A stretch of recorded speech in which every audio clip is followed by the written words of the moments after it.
Vamos a leer vamos a abrir nuestras Biblias. Vamos a leer la palabra de Dios en Segunda de Timoteo, capítulo 3, verso 14 al verso 17. Dice, pero persiste en lo que has aprendido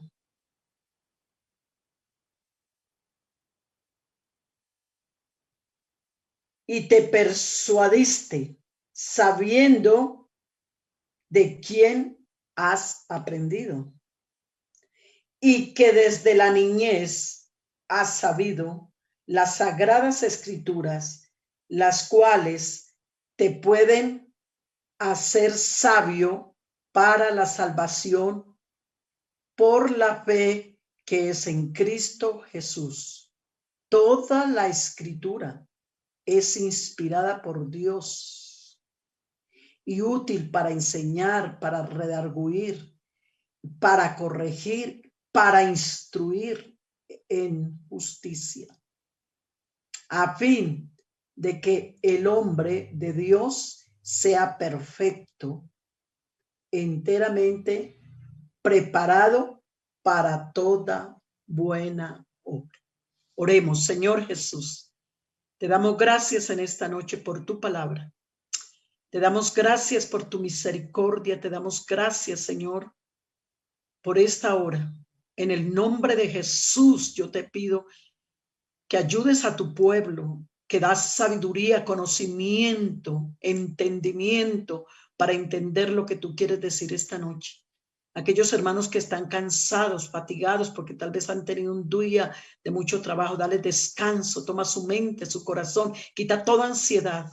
En el nombre de Jesús de Nazaret, envía tu palabra, envía tu palabra.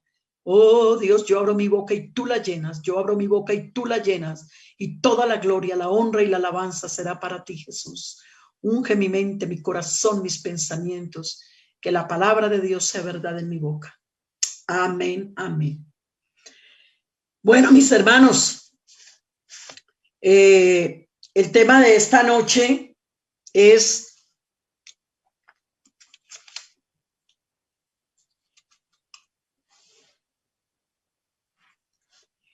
el temor de Dios en los hijos. Pero yo he sentido, pues orando y estudiando un poco, he sentido, espero que me regalen de su tiempo y poder como dividir la enseñanza en dos partes. Porque al hablarle a los hijos del temor de Dios, de que tienen que tener un temor a Dios, que es como la base fundamental, creo, buscando la excelencia. Vamos a hablarle un poco a los padres, primero. ¿Qué tanto se le enseñó a esos hijos la palabra de Dios o qué tanto se les está enseñando? Entonces vamos a arrancar con esa primera parte para que después vayamos a ese temor de Dios, a mirar algunos jóvenes de la Biblia, cómo pudieron vencer, venían de hogares de mucha altura espiritual y cómo perseveraron, pero estudiando, analizando, yo dije, no, tengo primero que hablarle un poco a los padres, porque hermanos, vean, yo siempre he dicho, el mundo de los niños está gobernado por el mundo de los adultos. Cuando yo escucho a un padre, a una madre decir, este muchacho, yo no lo aguanto, es insoportable. Y todavía un poco más fuerte, lo que le escuché a una madre una vez. Hermana Luz Marina, es que mi hijo es una basura. A mí me dolió mucho la forma en que ella trató a su hijo. Y yo le dije, perdón, hermana, con el respeto que usted me merece. Eso fue lo que usted crió, una basura. Hay una enseñanza por ahí que el Señor me dio. No sé si la habrás escuchado. Y suena como rara, como entendible en el momento. Como que no se entiende en el momento. Pero a medida que Dios me va llevando a explicar, se tiene que entender. Y es que en esa enseñanza, yo le decía a los padres, el problema a veces más grave de los hijos son los padres. Y de pronto algunos se me van a escandalizar esta noche, pero no se me escandalicen. Déjeme explicarle. Porque si el Señor a nosotros nos hubiese entregado nuestros hijos grandes, yo creo que usted ya ha escuchado estas palabras que estoy diciendo en muchas enseñanzas que me ha tocado dar, pero por si no lo ha escuchado, o si no, Dios te lo quiere recordar. Si Dios nos hubiese entregado a nosotros nuestros hijos de 12 años que están comenzando esa etapa de la adolescencia, esa palabra adolescente quiere decir que adolece de experiencias, de conocimiento, de una nueva vida. Es como morir a una vida de niñez y comenzar otra etapa. Y es esos cambios emocionales, sentimentales, hormonales. Mejor dicho, es una etapa bastante difícil. Uno con los adolescentes no sabe a qué atenerse. Yo recuerdo que mi hija menor, yo le dije una vez, vea, de mis 4 hijos, tú vas a ser la mejor. Me dijo, sí, mami, ¿por qué? Yo le dije, claro, porque de todas formas uno no estudia para ser papá ni para ser mamá, y uno comete algunas fallas. No todas las equivocaciones son con malas intenciones. A veces la Biblia dice que hay caminos que al hombre le parecen derechos, pero de todas formas su fin son caminos de muerte. Le dije, pero mira, estoy tratando lo menos posible, ya ella está entrando a la etapa de la adolescencia, le dije, estoy tratando lo menos posible de equivocarme contigo. Porque de pronto las equivocaciones que tuve con tus 3 hermanos mayores, porque yo me casé muy joven, me casé de 17 años de una vez a la obra misionera, entonces me tocó muy duro. Yo no vine de un hogar cristiano, me convertí a los 13 años, a los 4 años me estaba casando con un misionero, no tenía ninguna formación, bueno, muchas cosas y me casé y bueno, los hijos fueron como rapidito. Entonces, le di de todas formas esas fallas que cometí con los mayores, algunos errores por falta de experiencia, contigo no los voy a cometer. Y si a pesar de algunos errores, hombre, Dios en su misericordia, ahí están caminando con Dios y bueno, ahí van con la ayuda de Dios. ¿Cuánto más tú, que voy a tratar lo menos posible, me comprometo a equivocarme contigo porque la experiencia no improvisa y yo ya pasé un camino? Ah, bueno, mami. Yo me sentaba, dialogábamos, hacíamos pactos. Yo le decía, vea, tú me cedes en unas cosas, yo te cedo en otras. ¿Listo? Aquí no hay un ganador, aquí no hay un perdedor, aquí vamos a trabajar a todos. Tú me cedes un poquito, yo te cedo otro poquito y así vamos manejando esta etapa. Listo, mami. Dialogábamos lo más que se podía. Bueno, en fin. Un día, créanmelo, yo le buscaba por toda parte para entenderla y no la entendía. Me le metía por un lado, me le metía por otro, me le metía por otro. Entonces un día me senté a hablar con ella. Yo le dije, reina, estoy tratando por todos los medios de entenderte como en esta etapa que estás viviendo. Pero a veces no te entiendo. No te entiendo, de verdad. Me dijo, ay, mami, tranquila, que ni yo me entiendo.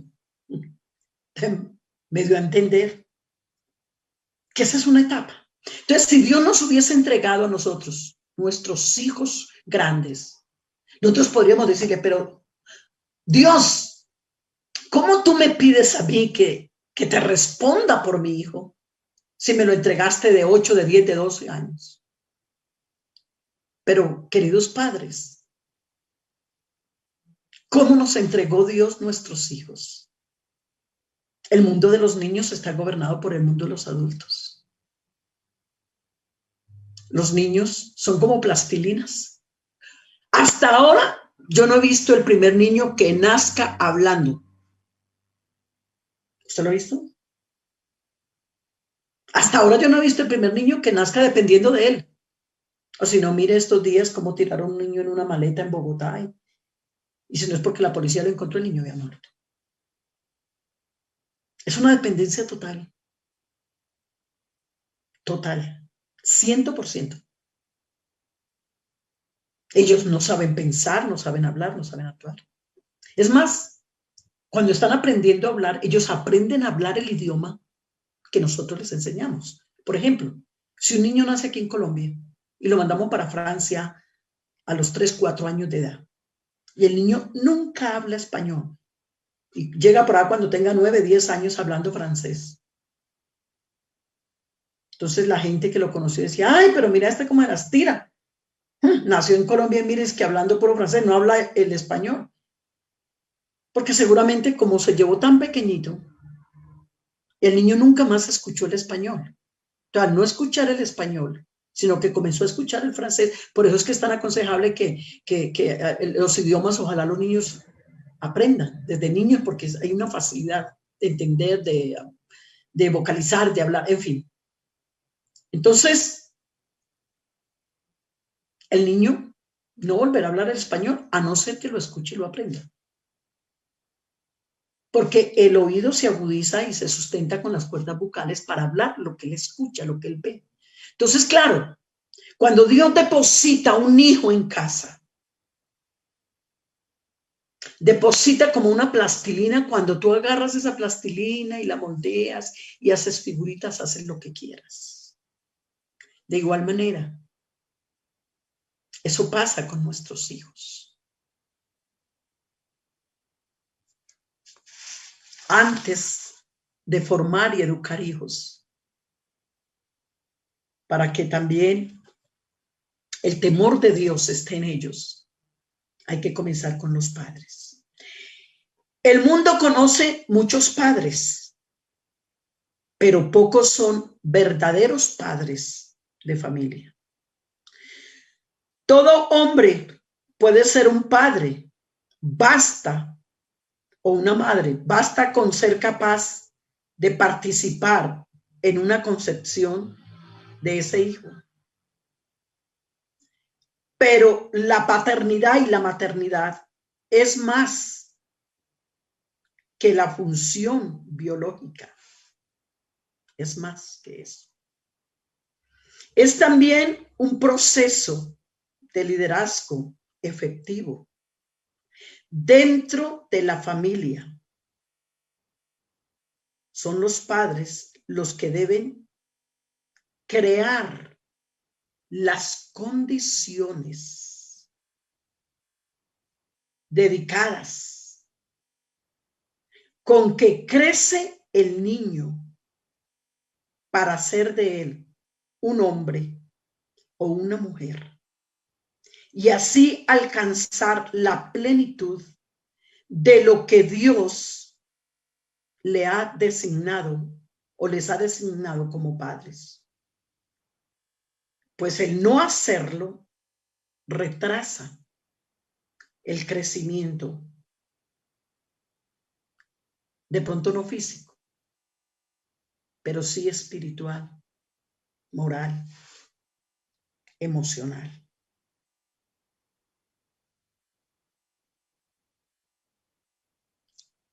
La familia cuyos padres no tienen un liderazgo eficiente se enfrentan a problemas constantes. Es como un equipo de atletismo. Si no tiene un buen líder, generalmente pierde. Demos una mirada a la mayoría de los padres que conocemos. ¿Y cuántos son líderes efectivos? ¿Cuántos padres se ocupan en el proceso de moldear a sus hijos como un escultor moldea el yeso y la arcilla? Suponemos que tal vez son pocos. Cuando la dirección de la familia es efectiva, hay un orden y hay un equilibrio. Lamentablemente, estamos viviendo en un tiempo donde la formación espiritual en los hijos es muy fuerte, muy débil. Déjeme decirle que Dios tiene un plan para nuestros hijos, pero el diablo tiene otro. Hay dos planes. ¿Sabes una cosa? Nosotros los padres somos los que escogemos cuál plan gana. Porque por eso, qué sabio es Dios cuando dijo, instruye al niño los primeros 8 años de vida. Y cuando fuere viejo o grande, no se apartará. Puede ser que se pierdan algunas batallas, pero ese hijo que ha sido formado en las cosas de Dios, que esos padres han sido unos verdaderos líderes espirituales. Yo no digo líderes en que muy predicadores, muy teólogos, no. Ese liderazgo que yo estoy hablando es un liderazgo espiritual, un liderazgo moral, un liderazgo que está fundamentado en la roca, que vienen los vientos, las tempestades, pero ese liderazgo permanece. Porque si ese liderazgo está formado en la arena, cualquier viento, cualquier lluvia lo destruye. El diablo tenía un plan muy fuerte para Moisés, pero Dios tenía el suyo. Y sabes, escucha esto. Dios tenía el suyo. ¿Y quién crees tú que ganó? El plan de Dios venció. Pero tuvo que haber unas personas para que ese plan de Dios se cumpliera. Fue por medio de sus padres y sobre todo recalca mucho de su madre. Hermanos, como padres somos instrumentos en las manos de Dios para traer líderes como Moisés. ¿Sabes? El diablo se equivocó tremendamente con Moisés. Porque el diablo no contaba que iba a tener una madre que, a pesar que ustedes saben de la ley que salió, que todo varón iba a morir. Pero qué plan tan extraordinario el que esta mujer llamada Jocabed logró tener. Una madre dispuesta a dar lo que fuera para formar a su hijo, de tal manera que fue el gran libertador del pueblo de Israel. Estaba leyendo el otro día,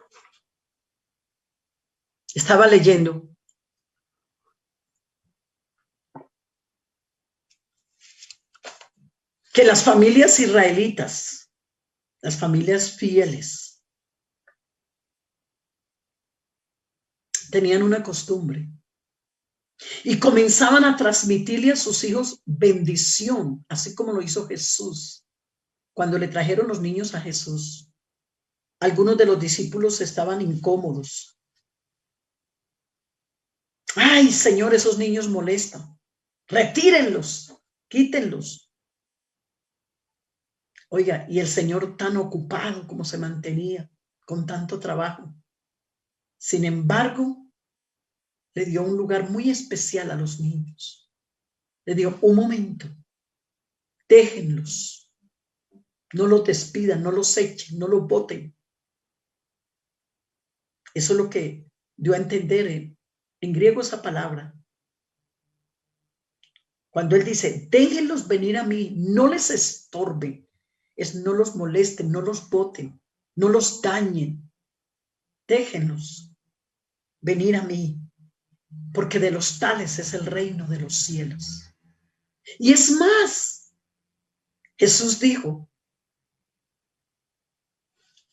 y si uno de ustedes, y si ustedes no fueren como uno de ellos, no podrán heredar el reino de Dios. Cómo me gusta esta escritura que acabamos de leer, pero persiste tú en lo que has aprendido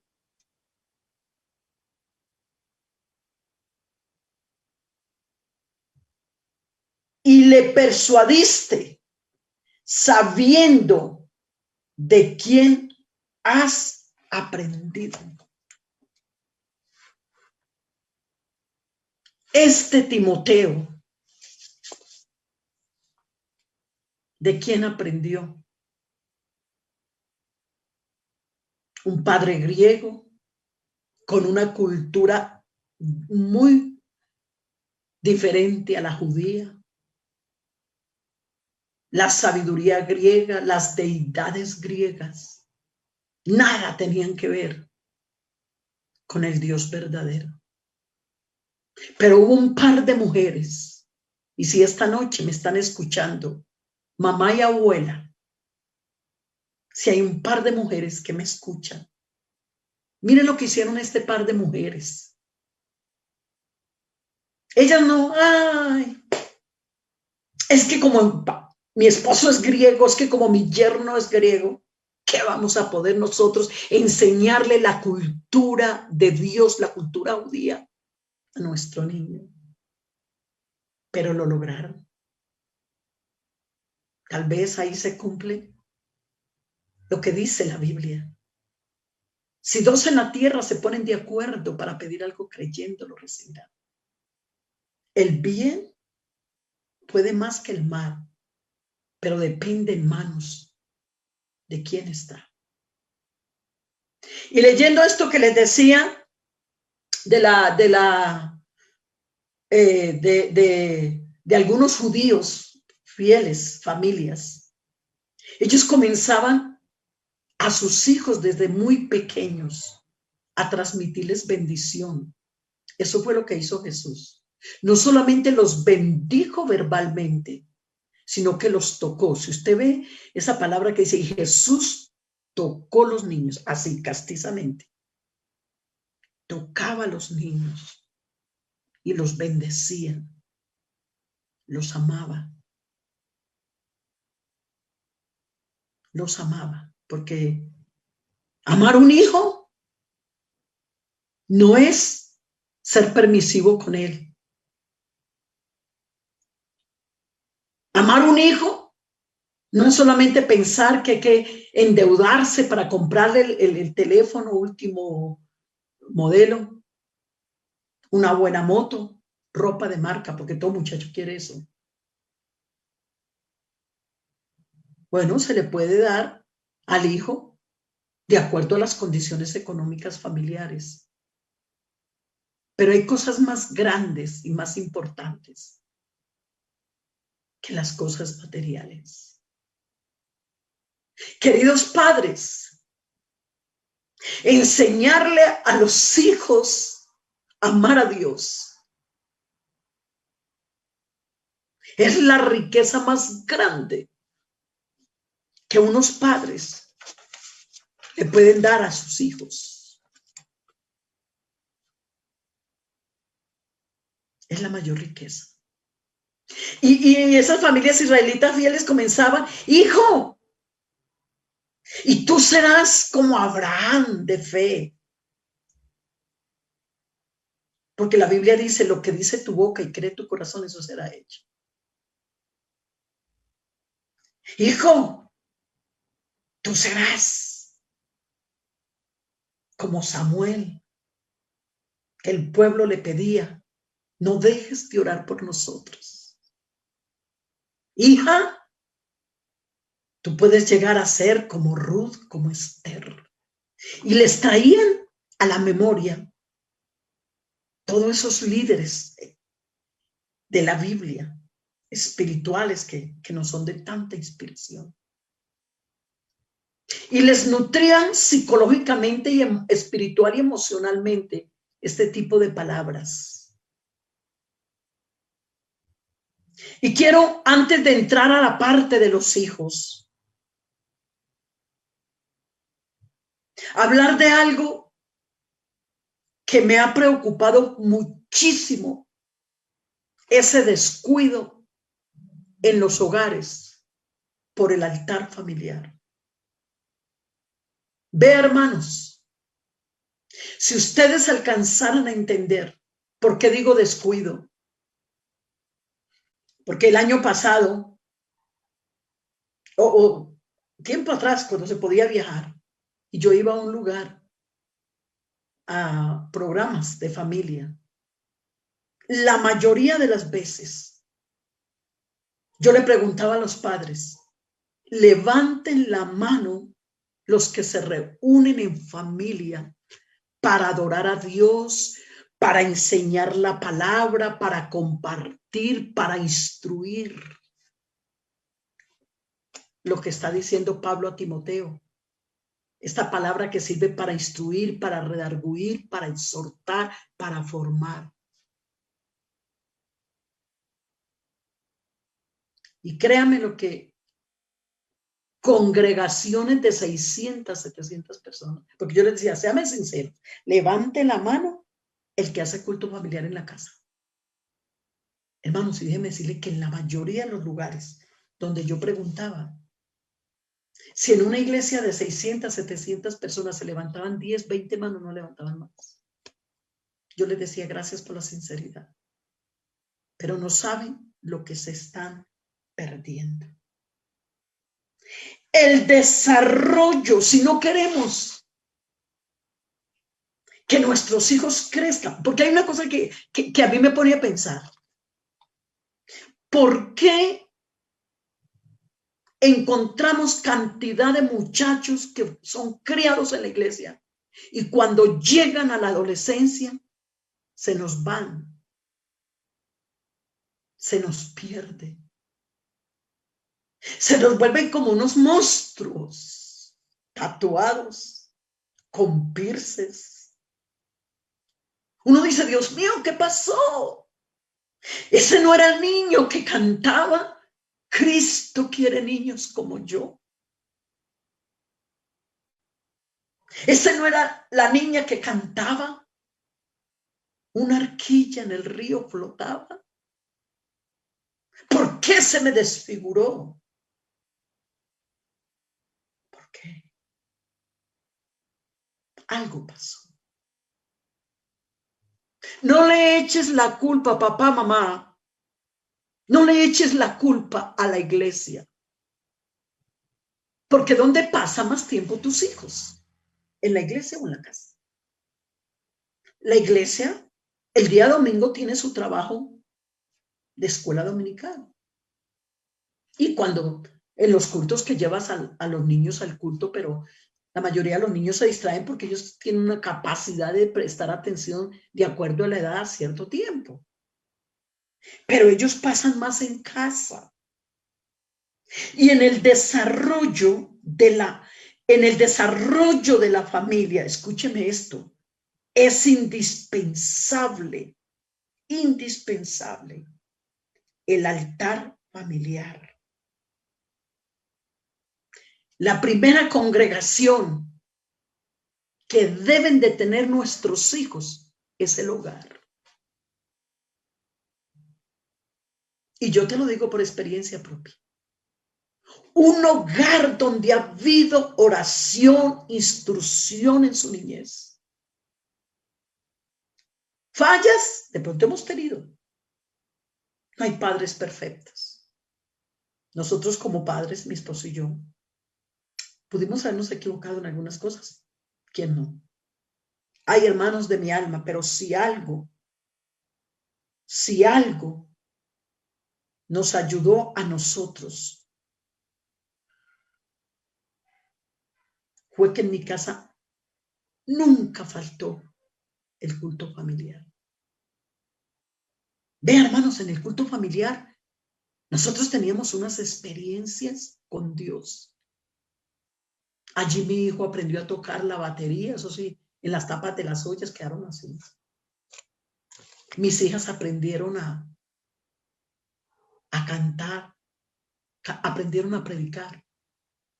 Porque había un devocional, sacábamos tiempo, porque cuando usted le dice, a ver, rapidito, traigan la Biblia, vamos a leer el Salmo 91 y una oración, vamos a cantar un coro, ya, rapidito, porque estamos de...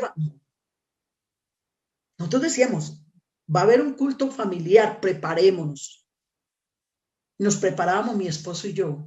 Algunas veces mi esposo daba la enseñanza, otras veces la daba yo, y otras veces hacíamos balotas. ¿A quién le toca predicar? ¿A quién le toca? Y una vez, una de mis hijas mayores estaba viviendo una cierta situación de la adolescencia. Estaba en esa lucha de esa identidad cristiana.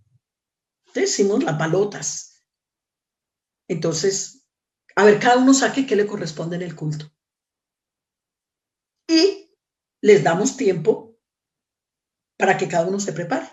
Y luego nos reunimos a hacerle altar al Señor. Y vea, hermanos. Y resulta que ella, la que estaba viviendo como ese momento, le tocó predicar. Y cuando a ella le salió que le tocaba predicar, ella dijo, mami, no, papi. No, yo no. ¿Por qué? No, es que yo no estoy en condiciones de predicar. Le digo, no, es que tú no vas a predicarle a la iglesia. Es un culto familiar. De lo que tengas que decir, lo que Dios te ponga.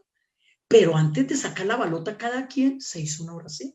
Señor, escoge al que va a exponer la palabra. Te tocó a ti. No te preocupes, da lo que tienes. Bueno, ya se fue al cuarto, se encerró allá el tiempo que se le dio a mirar qué iba a hablar. Y cuando comenzó a predicar, terminó predicándose para ella.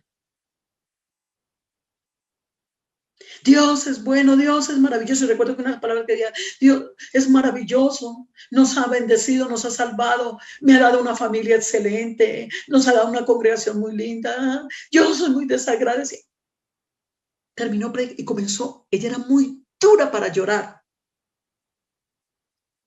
De mis hijos, como que la que menos era sensible era ella. Hermano, pero ahí hablando la palabra, el Señor la tomó y comenzó a llorar.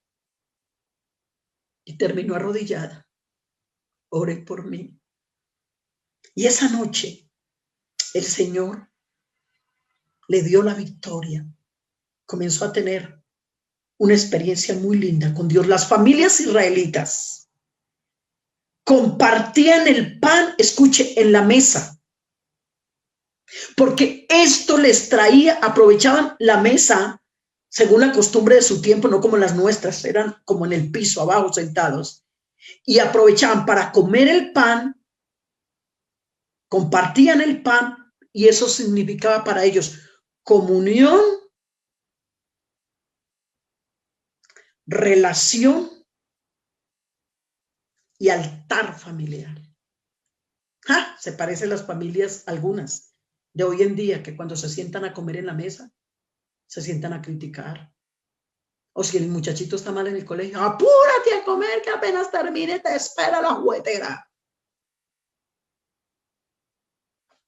Tomamos la mesa como cualquier cosa. Para los judíos, para los hebreos, esto era lugar de reverencia. Comían el pan en la mesa, compartían y luego se paraba el papá y presentaba ese sacrificio a Dios en familia. Y dése cuenta lo de Abraham. Yo no encuentro que la Biblia diga que donde llegaba Abraham, Sara era la que hacía altar. Tampoco encuentro que donde llegaba Isaac, Rebeca era la que hacía. Era el hombre. Y es más, mire Job. ¿Quién era el que presentaba a sus hijos todos los días? Era él. Ay, hermanos, qué descuido espiritual hay hoy en día. Mujeres que parecen el sacerdote de la casa. Y le dicen al esposo, mi hijo, vamos a hacer culto, vamos a hacer un devocional. Ay, hágalo usted, yo voy a ver un partido. No, yo estoy ocupado, estoy chateando, estoy cansado. Entonces, ¿qué clase de hijos queremos que crezcan para Dios? ¿Cuántas veces, yo quiero que mis hijos vivan para Dios, que sirvan a Dios, que sean fieles? Pero ¿dónde está el trabajo de los padres para lograr esa fidelidad en los hijos? Imagínense que en los tiempos antiguos, en el tabernáculo, se colocaban los 12 panes, un pan por cada tribu que representaba como la familia.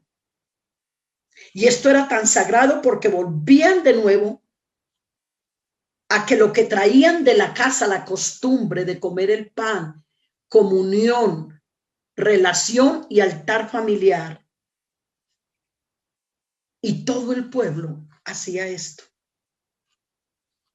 en el Antiguo Testamento. Pero en el Nuevo Testamento, sabe que Jesús también lo practicaba. Cuando él iba a la casa, iba a las casas, se sentaba a la mesa, compartía pan. Y allí compartiendo el pan, Jesús aprovechaba, instruía, enseñaba, formaba y moldeaba. ¿Se acuerda que en una ocasión salieron diciendo, es comilón, es bebedor? Lo juzgaban. Si comía malo y no comía también.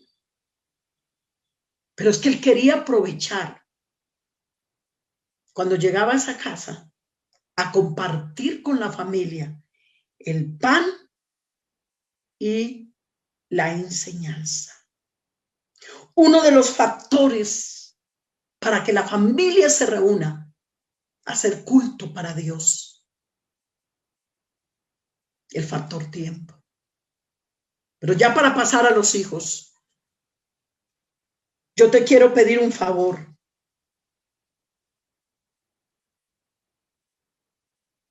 Hazte un propósito después de esta semana de familia. Si no tienes la costumbre de reunir tu familia, o lo estarás haciendo por lo de la pandemia, por el encierro de tanto tiempo, el confinamiento. Pero yo te ruego, por el amor de Dios, por amor a tus hijos. Ve, hermanos, créanmelo. Por eso yo cada vez que voy a un programa de familia, yo hago esta pregunta, porque para nosotros el culto familiar fue tan sagrado. Yo podría pasar, pero bueno, el tiempo no me da para contarles las experiencias que yo tuve con mis hijos en los cultos familiares. Es más, una de mis hijas, hacíamos programas y nos repartíamos con mi esposo y el copastor de la iglesia, éramos pastor en la central de Bogotá. Y pedíamos que las familias se reunieran con los hijos en familias. Y un día yo me fui a un devocional, a una casa de familia. Me fui para compartir con esa familia palabra, oración. Es que la familia que ora unida permanece unida. Y en esa casa, una de mis hijas recibió el Espíritu Santo. En el culto familiar, mis hijos aprendieron a orar por otros. Mi hijo varón tenía como 8 años y había un hermano en la iglesia que no tenía trabajo. Y entonces, como manejamos peticiones, el niño dijo, ay, yo pido oración por el hermano Edilberto. Me acuerdo que el hermano llamaba Edilberto. Yo pido oración por el hermano Edilberto. Y así un poquito chistosamente dijo, para que el Señor le provea trabajo, porque él era muy amiguito de sus hijos. Y sus hijos me dijeron que no, su papá no tenía trabajo y el hermano es gordito y bien comiloncito. Y vamos a pedirle al Señor para que le provea el trabajito. Él lo dijo así, como las palabras de un niño. Yo tengo todavía en mi mente, y estoy hablando de hace más o menos 35 años, cuando mi hijo comenzó, ese niño de 8 años, comenzó esa oración y oró por esa familia. Señor, provéeles el trabajo. Señor, bendícelos. Y en mi casa se aprendió a orar por otros. Alabanzas al Señor. Al domingo siguiente, cuando llegamos al culto, el niño vio al hermano, mi hijo Reinel David, y se fue y lo abrazó. Dijo, hermano, Dios me lo bendiga. Hermano, ¿sabe qué? Esta semana en el culto familiar, yo le dije a mi papá, a mi mamá, a mis hermanas, que oráramos para que el Señor le proveyera trabajo. Y a los 8 días ese hermano tenía trabajo. Ese hermano dice, eso me marcó. Hermanos, yo le invito, haga que el día que sus hijos se vayan de la casa,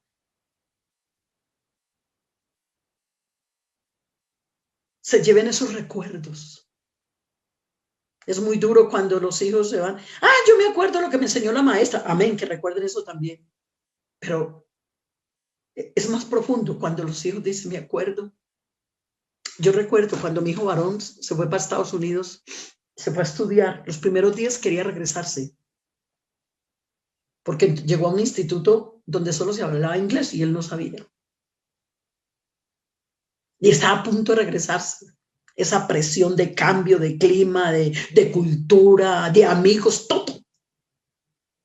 Pero una noche, sintiéndose en ese cuarto donde estaba en ese instituto solo, se arrodilló. Estaba viviendo un momento difícil. Y se acordó. Y comenzó a citar. Jehová es mi pastor y nada me faltará. Y comenzó a citar el salmo. Y cuando terminó el salmo, sintió fortaleza. Y los 2 días nos llamó y dijo, mami, papi, estaba que me regresaba, pero me acordé el salmo que me enseñó mi papá. Porque yo recuerdo que mi esposo dijo, bueno, vamos a enseñar el Salmo 23. A ver, Reinel David comienza a leer el Salmo 23. Él está muy pequeño, aprendiendo a leer. Jehová en mí. ¿A qué hora iría a terminar? Entonces una de mis hijas mayores dijo, ay papi, pero ¿a qué horas va a citar el Salmo? Digo, déjalo. Que lo. Si yo pudiera esta noche entrar al corazón de ustedes con esta vivencia de lo que es hacer lealtad, eso marca la familia. Porque ese es el lugar, escuche esto, donde se plantean las situaciones espirituales de la familia. Las situaciones donde hay una formación moral, donde se enseña la fe. Eso era lo que hacía la mamá y la abuela de Timoteo, Eunice y Loida. Eso era lo que hacían. Venga, mi hijo. Su papá no cree en el Señor, él tiene otra creencia, pero venga, comenzaban a enseñarle. Y aparte de ello, le hacían oraciones. Ay, padres de familia, si ustedes alcanzaran, los que no lo han entendido, ¿qué es que nuestros hijos aprendan a orar en casa?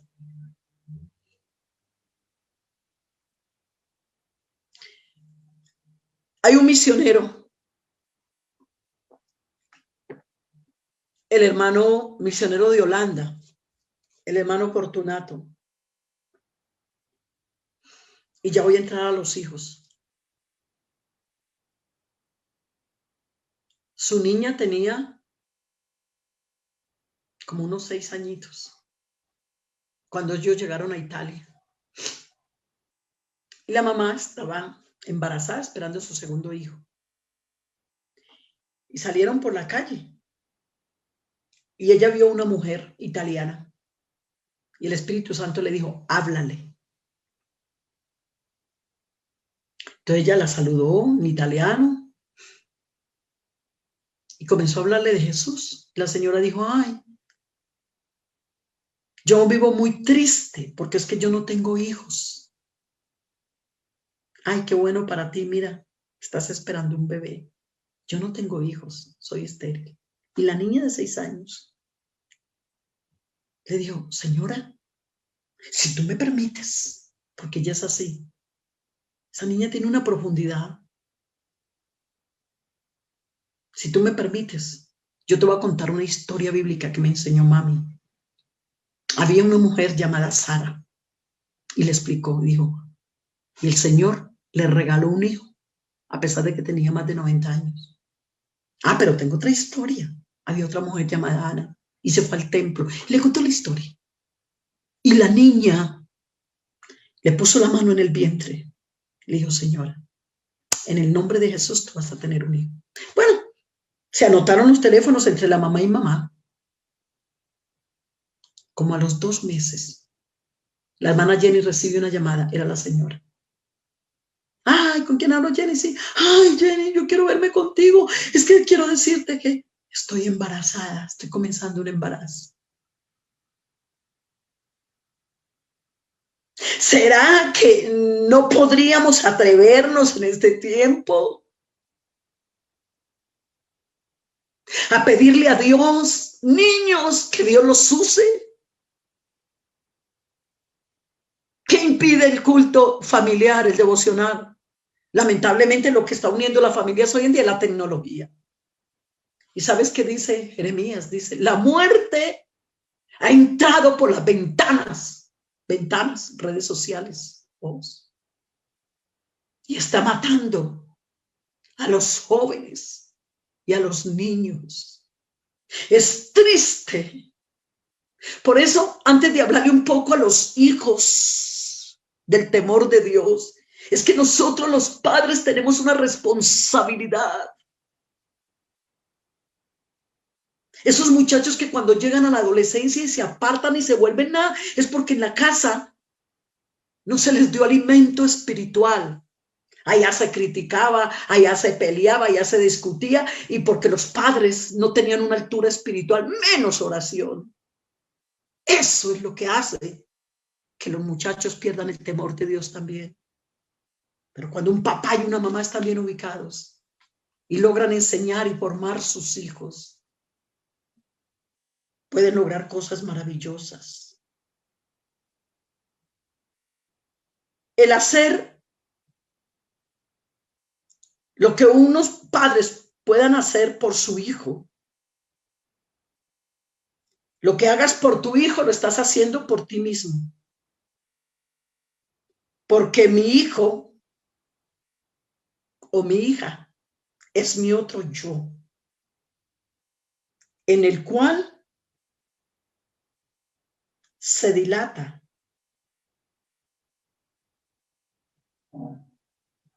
y se forma eso que se quiere, transmitírsele a ellos. ¿Sabían ustedes, hermanos? Somos transmisores de una generación a otra. Por ejemplo, en el Valle. No es la generación de ahora, o ustedes, que salieron con el aborrajado, el sancocho bayuno, el champús. Es que hace muchos años, una generación muy allá, bisabuelos, tatarabuelos, qué sé yo, comenzaron con las costumbres de ese alimento. Y esa generación se la transmitió a la otra, y la otra a la otra, y la otra a la otra. Y por eso ahora los bayunos, de igual manera en Antioquia. La bandeja paisa, la mazamorra, eso no es de ahora. La arepa, eso viene mucho y se la transmitieron.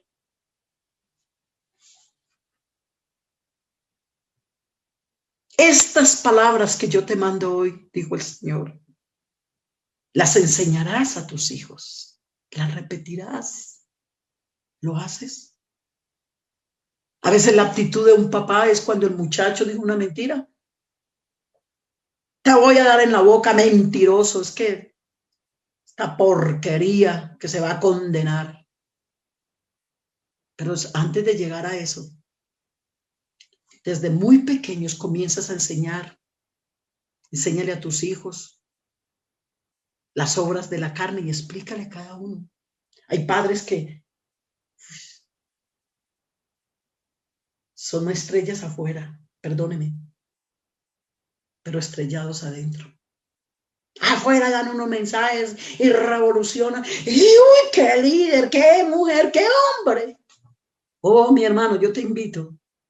¿O cuántas veces estarás esperando? Y mi pastor, ¿cuándo será que mi pastor me da la oportunidad de predicar? Porque en el Instituto Bíblico aprendí unos temas que los sé manejar tremendamente teológicamente. ¿Y tu casa qué? ¿Qué nos ganamos nosotros con andar preocupados que afuera todo el mundo esté formado cuando lo de adentro está acabado? A mí me preocupa cuando yo veo esos padres de familia que son de tanta bendición afuera y mueven masas, pero no mueven su casa. ¿Por qué no la mueven? Piénsalo en esta noche. Hermanas, que mis hijos son rebeldes. Como la hermana que la hermana que un día estaba en un programa en una iglesia. Y hermana, es que le traigo esta niña, le traigo este demonio para que ore por él. Yo, demonio, yo veo es una niña. Sí, hermana, es que es un demonio esa niña. Me intentó pegar hoy, una niña como 11 años, 10 años. Yo tenía un dulcecito, un caramelo en un bolsillito. Y le dije a la niña, ¿quieres? Dijo, sí. Dije, listo, te doy el caramelo y tú te me vas para atrás y me esperas y esperas a mamita. ¿Ya listo? Sí, señora. Le dije, hermana, ¿usted por qué trata a su niña así? Hermana, es que es una jorojera, es una taravita. Le dije, siéntate, vamos a hablar. ¿Y usted no va a orar por mi niña? Le dije, no. Cuénteme quién es usted, cómo criaron la niña. ¿Qué tiene que ver? Le dije, mi reina, mucho. Mucho. Es más, cuando yo atiendo problemas de matrimonios,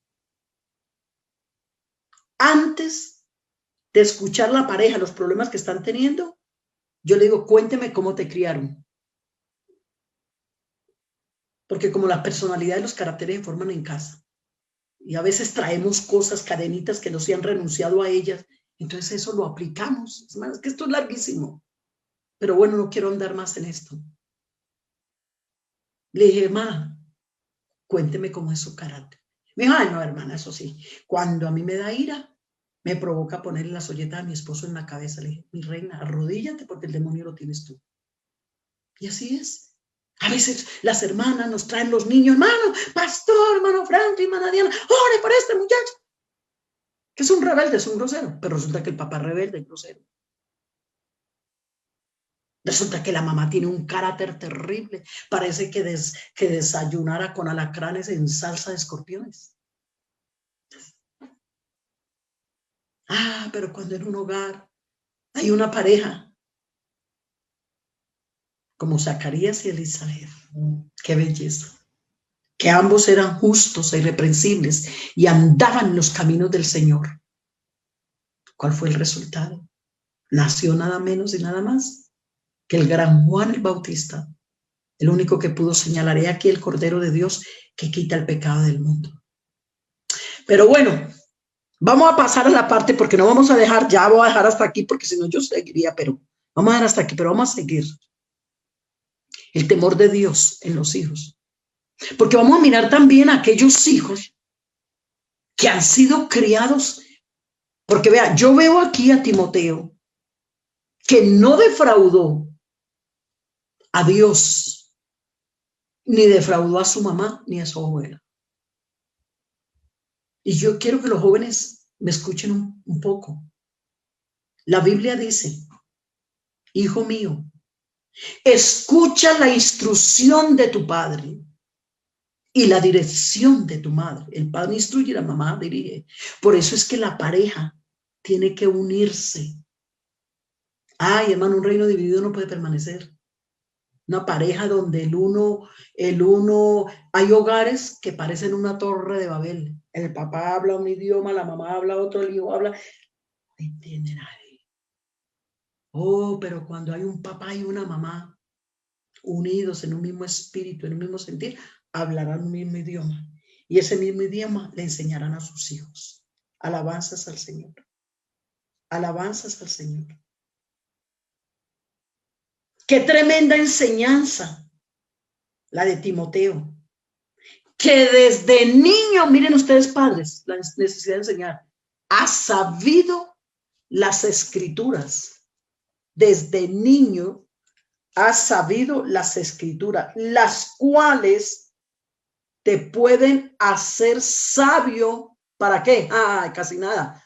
Para la salvación por la fe que es en Cristo Jesús. O sea, él aprendió la sabiduría de salvación de su mamá y de su abuela. ¿Cuáles son las conversaciones en la casa? ¿Será que los une la tecnología? Hogares que parecen sala de internet, el papá está en un aparato, la mamá en otro aparato, el hijo en otro aparato, y todos están locos en el aparato. Los une la tecnología. Un hogar que solo los une la tecnología, no esperes que tus hijos crezcan. Cuando ellos lleguen a la adolescencia, se te van a salir de las manos. Pero cuando un hijo llega a la adolescencia y a pesar de que tiene sus altibajos, sus cositas, pero ahí, hasta que pasa al otro lado, es porque hubo una mano, primero la de Dios y luego la de un padre, de una madre. Pero qué bueno que los muchachos también puedan entender. Por ejemplo, Timoteo, mire usted, hijo espiritual de Pablo. Pablo llegó a esa casa y desde que vio ese muchacho dijo, uy, aquí hay material, aquí hay espiritualidad, aquí hay formación. Ay, qué lindo. Altura espiritual. Pero el muchacho también se dejó, porque el muchacho había podido llegar a una edad que lo hubiera hecho. Vea, mami, abuelita, muchas gracias por lo que primero, pero me voy por el camino de mi papá, me voy a tomar con mi papá, me voy a emborrachar. No, el muchacho también fue inteligente y aquí es donde quiero entrar, en estos minutos que me quedan. Quiero entrar a los jóvenes. Hay un joven en la Biblia que me impresiona. Es Jefté. Para aquellos muchachos que de pronto están desanimados en las cosas de Dios, que están a punto de tirar la toalla. No, es que mi papá, es que mi mamá, es que yo no tuve quien me formara, ni quien, porque puede ser que también hay esto. Pero yo quiero decirte en esta noche, si tú tienes unos padres cristianos, valóralos, ámalos. Es más, yo le decía a un joven que un día estaba quejándose contra su mamá y su papá, yo le dije, mira, ¿por qué no aprovecha? Ahí, hermanos, es donde en el culto familiar los hijos pueden compartir. Hay familias que no dialogan, pelean. En el culto familiar se dialoga.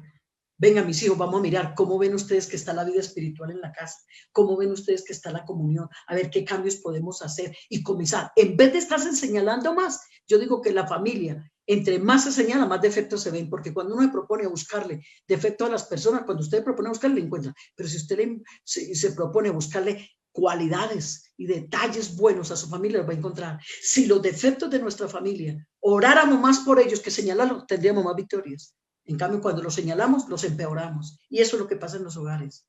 Hermana, que este hijo es rebelde. En un culto familiar, venga, mijito, usted está pasando esta etapa. A ver qué le pasa, qué tiene. Vamos a orar. No, mamá, que es que mi papá me grita, listo, entonces vamos a orar. Venga, mijo, vamos a orar, de verdad, vamos a dejar los gritos. Es que, por favor, lo que pasa es que no tengo tiempo para explicar tantas cosas, pero solo te pido, pídele a Dios sabiduría y comiencen a hacer culto familiar a ver qué pasa. Y te lo digo por experiencia propia, pasan cosas extraordinarias. Y este muchacho GT, jóvenes, me llama la atención. ¿Sabes por qué? Porque dice, y había un joven, muchacho llamado GT, hijo de padre hebreo israelita. Hasta ahí muy bien.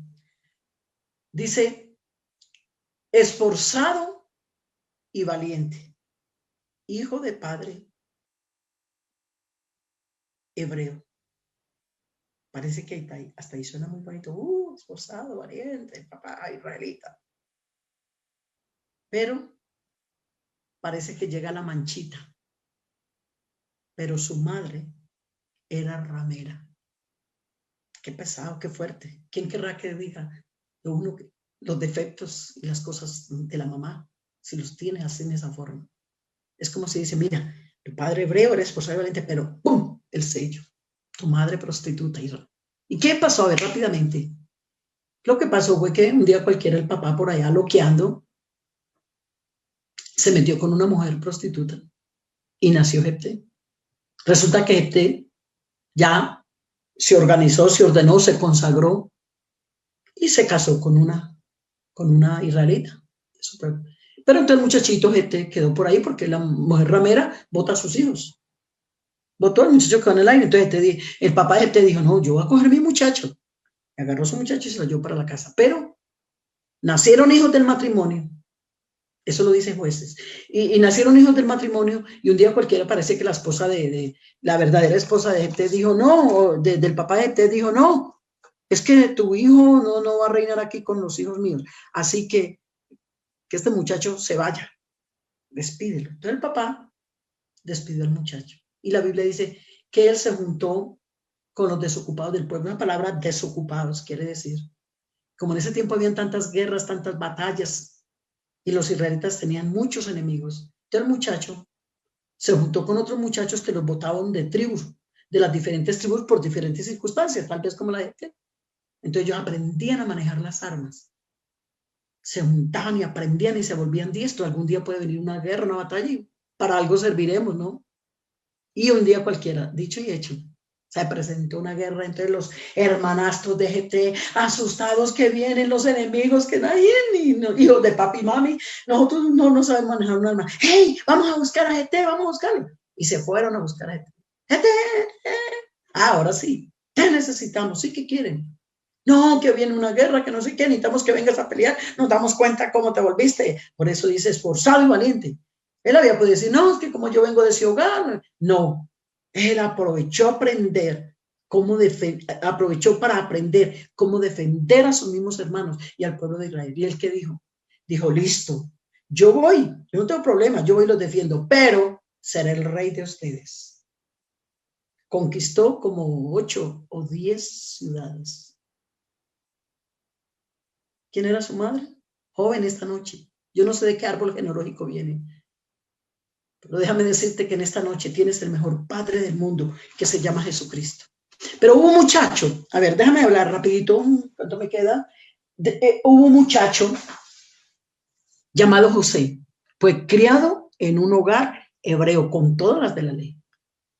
Y el muchacho dice que el espíritu, por toda parte donde usted mire José, dice, y el espíritu de Jehová estaba con José. Eso era lo que lo guardaba. Ese era el temor. Por eso la Biblia dice, el principio de la sabiduría es el temor a Dios y el apartarse del mal, la inteligencia. ¿Qué hizo el muchacho? Sus hermanos andaban en malos pasos. Él venía y decía, papá, mire mis hermanos lo que están haciendo. Un día cualquiera, sus hermanos estaban por allá y el papá lo mandó a que miraran porque el papá podía darse cuenta de la conducta de sus otros hijos. Ahí fue donde lo echaron en una cisterna y todo ese proceso de José.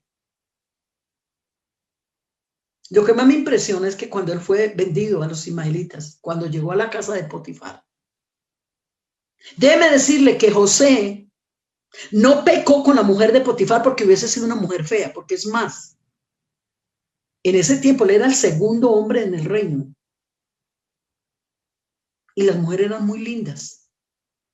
Las mujeres del Medio Oriente son hermosísimas, ellas se cubren, pero yo tuve la oportunidad de estar íbamos con mi esposo para África y el avión nos dejó ahí en un país árabe y ahí estuvimos como 6, 7 horas.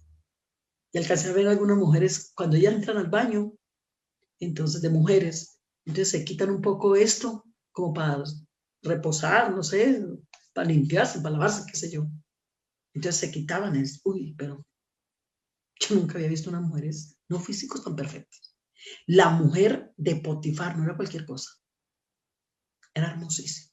Si José no cayó con la mujer de Potifar, no es porque hubiera sido fea. Ella me puede decir, mi papá al fin y al cabo no está por aquí que me vigile.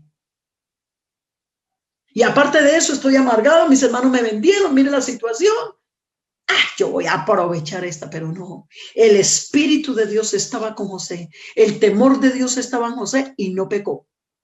A raíz de su fidelidad fue a la cárcel, pero estando en la cárcel, el Espíritu de Dios seguía con él, allí Dios lo usa, allí revela sueños. Bueno, usted ya sabe la historia. Y luego el faraón tiene sueño y resulta que Dios le permitió pasar todo ese proceso, alabanzas al Señor, para terminar siendo el gobernador de Egipto. Y cuando se encuentra con sus hermanos y su papá, después de algunos años, entonces sus hermanos estaban todos atemorizados, asustados. Ahora mi hermano va a tomar venganza a nosotros por el mal que le hicimos. Él se vino, los abrazó y lloró y les dijo, lo que ustedes pensaron que era para mal, Jehová lo tomó para bien. ¿Por qué? Porque tuvo comida guiado por Dios para los egipcios y para su familia. Alabanzas al Señor. ¿Por qué llegó donde llegó? Joven, quiero decirte esta noche, tú vas a llegar muy lejos.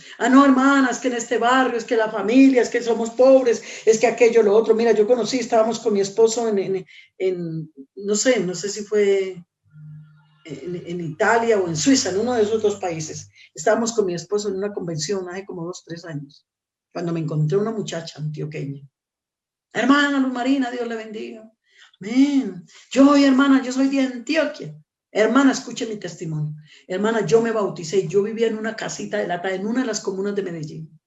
Mi papá, mi mamá, yo conocimos a Dios, comenzamos a buscar de Dios y mi casa era en tierra, hermana Luz Marina, no me avergüenzo. Pero me propuse hacer la mejor del colegio. Yo dije, no, si Dios llegó a mi vida, llegó no solamente para ser una buena cristiana, sino una buena estudiante. Voy a salir adelante. Y la muchacha se propuso, mire, se propuso estudiar y salió adelante. De tal manera que cuando terminó su bachillerato fue la mejor bachiller. Tanto que la becaron y a una universidad. Cuando llegó a la universidad, Señor, tú me vas a ayudar y tú estás conmigo. Miren ustedes, que Dios nos ayude. Esa es la clase de jóvenes que necesitamos hoy en día. Alabanzas al Señor, que no se dejen arrastrar por la mediocridad, que no se dejen llevar por la pobreza espiritual, que se levanten. Jóvenes que se levanten llenos del Espíritu Santo para mostrarle a este mundo que está tan perdido. Yo me quedo sorprendida.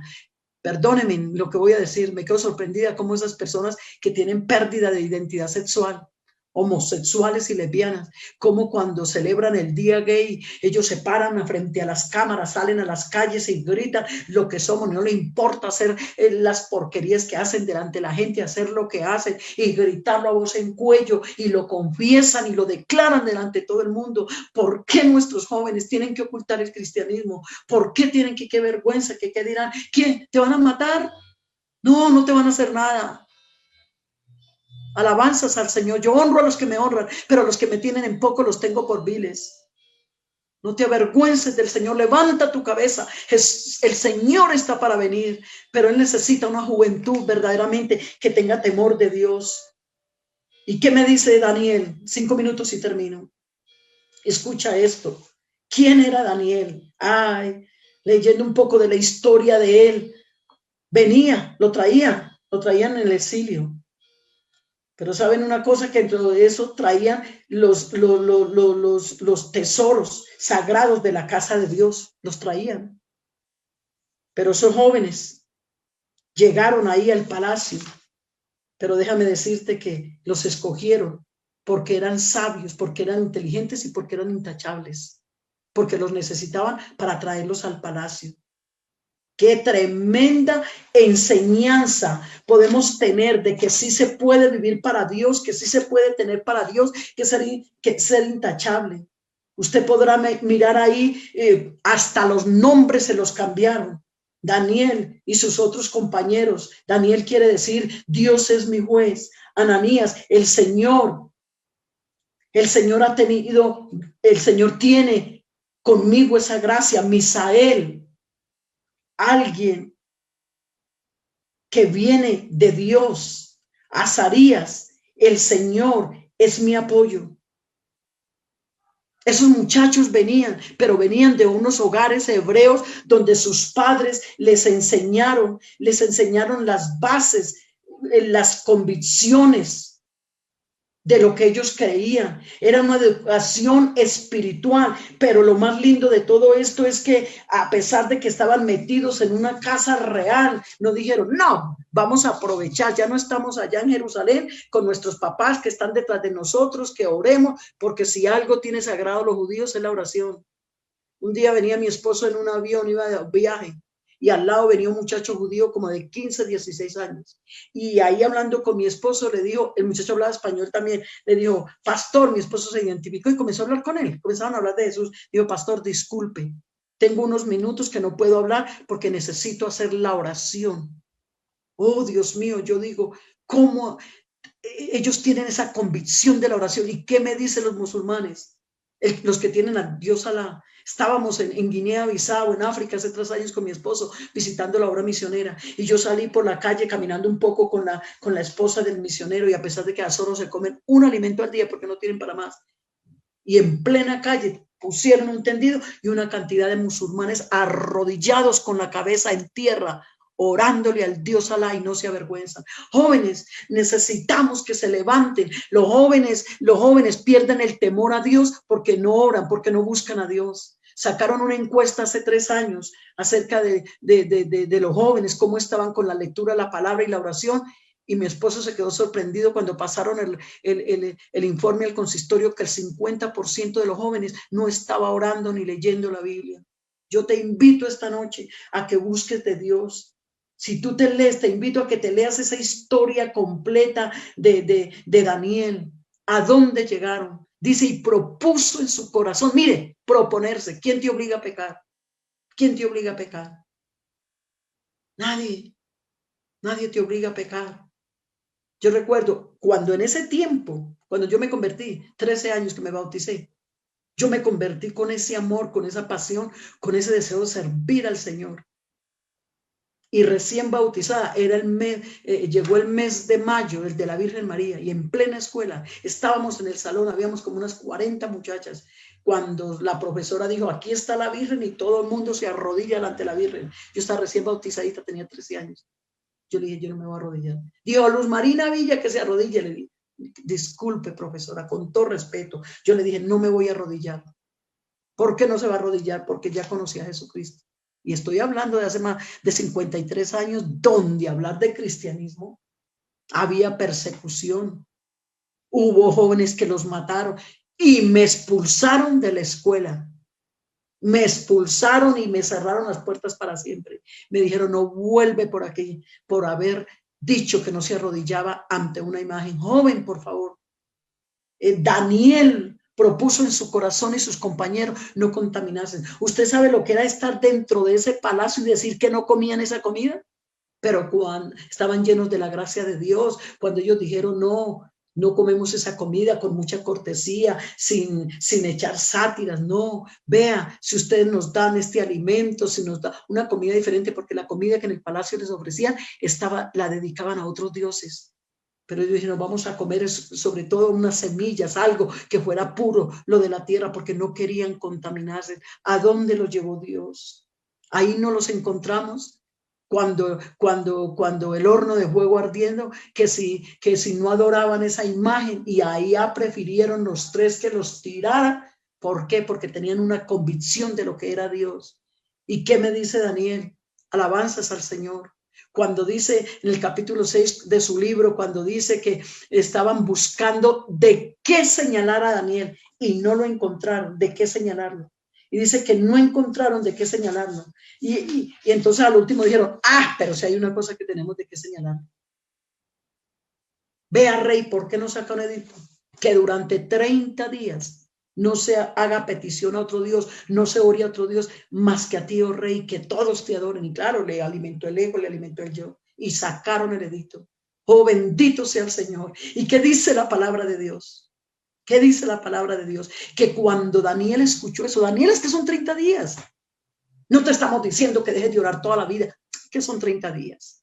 Pero él dijo, ni un día, porque si he sido fiel, si he tenido sabiduría y conocimiento para interpretar los sueños, es porque mi relación con Dios, de él vienen las revelaciones. Cuando el Nabucodonosor mandó a decir que todos los sátrapas, que todos los que adivinaban y toda esa gente, que si no le decían el sueño como era, los mandaba a matar, adivinos y los que fueran.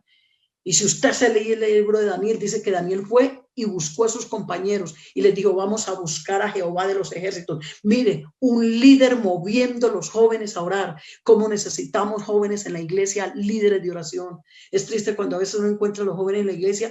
Vamos a liderar para un partido, vamos a liderar para ir a cine, las almas perdiéndose, falta de oración, de ayuno. El Señor está para venir. Jóvenes, necesitamos que se levanten jóvenes como Daniel en este tiempo. Y dice que cuando él escuchó ese edicto, ¿qué hizo? Se fue y abrió las ventanas como solía hacerlo. Alabanzas al Señor, alabanzas al Señor, alabanzas al Señor. Y dice que fue y abrió las ventanas como solía hacerlo. Y comenzó a orar como quien dice,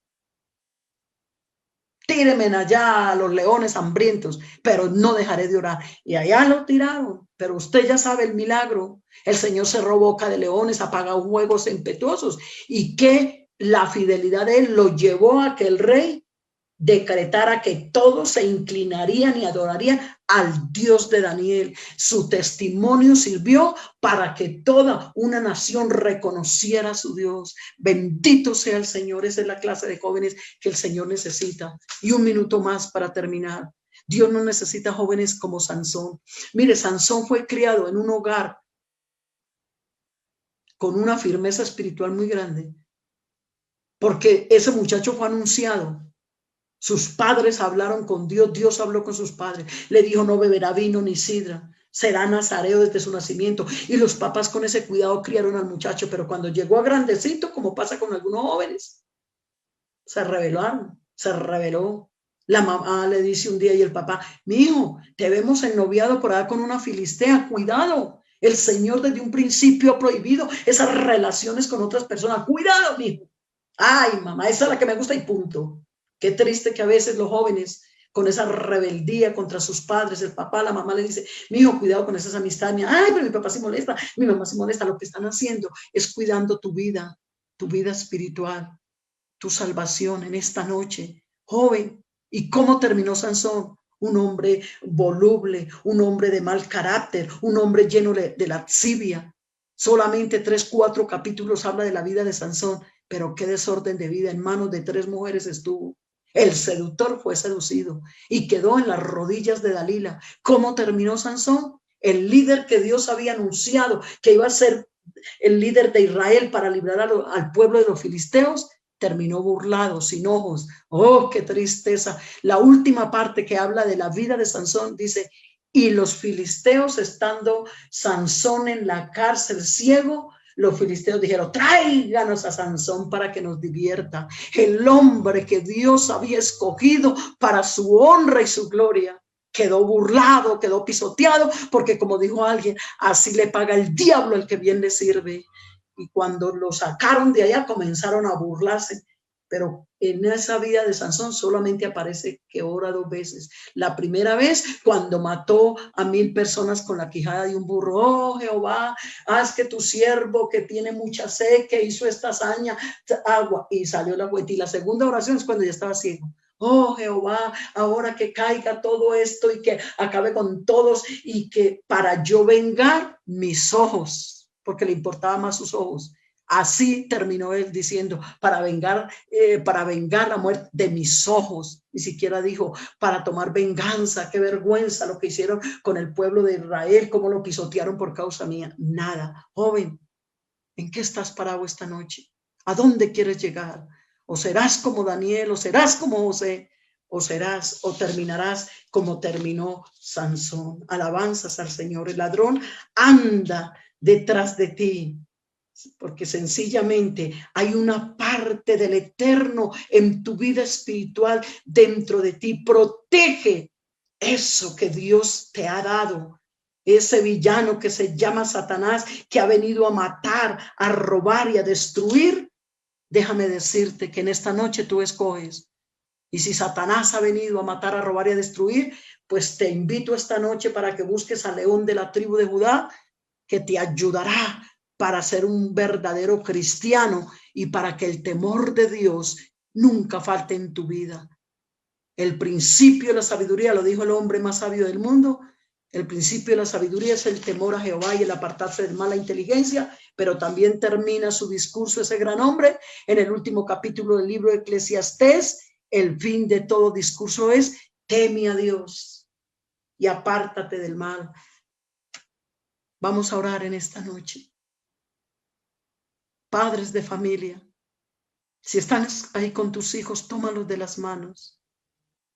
Si has descuidado la oración en la casa, la palabra, pídele perdón a Dios y pídele perdón a tus hijos por el tiempo que se ha desperdiciado. Has dejado de darles comida espiritual, de alimentarlos, y por eso ahora están débiles, están tan fácilmente pecando, porque no hubo un conocimiento de Dios de parte de los padres. Papá, mamá, hazte un propósito en esta noche de ponerte en las manos de Dios como nunca lo has hecho. Y jóvenes que están ahí, arrodíllese también y póngase en las manos de Dios. Dígale: Señor, perdóname. Si sientes que te está faltando el temor, que has caído en pornografía, que has caído, que en este tiempo de este confinamiento las redes sociales están corrompiendo tu alma, están ensuciando tu vida, ¿qué te dice el Señor? Huye de las pasiones juveniles de la carne. ¿Qué es huir? Es correr. Huye esta noche del pecado, de la maldad, porque el Señor está para venir.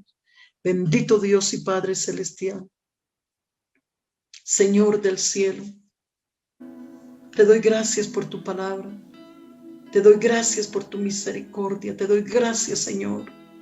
En esta noche yo te presento delante de ti las familias que han escuchado esta palabra. Que tú perdones a esos padres que no han obedecido esa palabra cuando tú dices: y las enseñarás a tus hijos y las repetirás. Perdona a esos padres, Señor, que han tenido tiempo para todo, menos para enseñar a sus hijos el temor de Dios, la oración, la palabra, los valores, los principios. Que todavía están a tiempo, Señor, para que hagan un alto en el camino y se hagan un propósito, Señor. Nunca es tarde para comenzar. Pero también te ruego, Señor Jesús, por estos jóvenes que están débiles, que están cansados, que están a punto de ceder en cosas, Señor, malas. Que tomes la mente, el corazón. Levanta jóvenes como gente, levanta jóvenes como José, levanta jóvenes como Daniel. Pero que nunca tengamos jóvenes, Señor, como Sansón, llenos de lascivia, de concupiscencia, de engaño, de altivez, de enojo. Oh, que puedan entender, Señor, lo que Salomón dijo: quita pues de tu corazón el enojo y apártate del mal, porque la juventud y la adolescencia son vanidad. Señor, ayuda a estos jóvenes que han escuchado la palabra. Dales fuerza, dale valor, en el nombre de Jesús. Quita todo desánimo, levántalo. Amén, amén. Que Dios lo bendiga.